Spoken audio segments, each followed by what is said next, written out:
Get strong.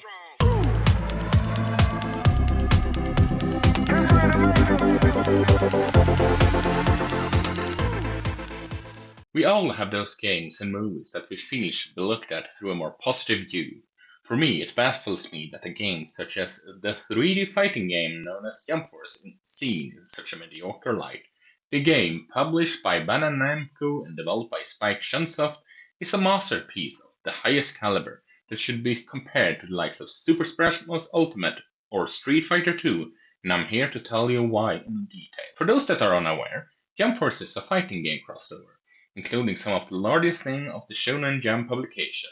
Even if you're not into anime or manga, the chances that you have been hearing of the likes of Son Goku, Luffy, or Naruto is more than 99% certainty. This game's genius design doesn't start with actual gameplay, but with its story.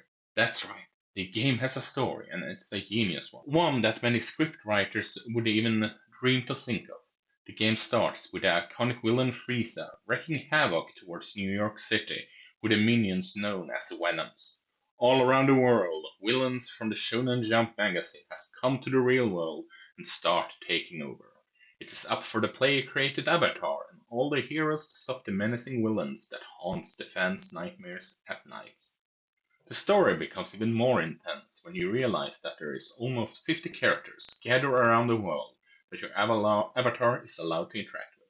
Talk about needing to do a lot of good first impressions. Seeing Yu-Gi-Oh's Kaiba summoning Blue Eyes White Dragon, one of the most iconic cards in Yu-Gi-Oh history, against Kenshiro from the legendary Fist of the North Star is a sight to behold. Whenever you manage to hit with All Might's United State of Smash in the hope of blocking the aggression of Dio's ultimate stand, you should all be grasping for air, as if it's the bowler setting the perfect record. The options for your avatar that the player is allowed to create are close to endless, as the player can mix around the looks and abilities, based on the characters that are all included, in exchange for a specific number of coins, which you can acquire when you finish one of the many epic missions that the game gives you.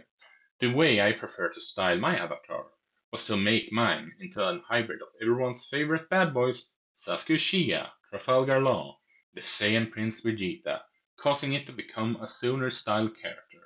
And in fighting games, Sooner means pretty much fight at a distance. Each fight goes in the style of a tag team 3v3, similar to a game like Dragon Ball FighterZ. So here we have yet another example of the genius game design of almost endless ocean of choices. It doesn't matter if you're far away or closing in like a Shonen Jump protagonist running towards the dinner table. Every button feels like they're giving you a massive hitbox because they all connect at one point or another. The map design does the genius move that spawns from places like New York City, Hong Kong, and Paris. To see such an iconic scenery in a game all about anime and manga characters are a sight to behold.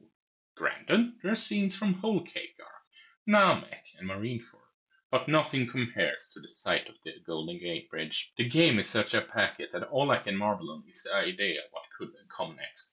The game ends on such a massive cliffhanger after all that fans deserve to get a follow-up on.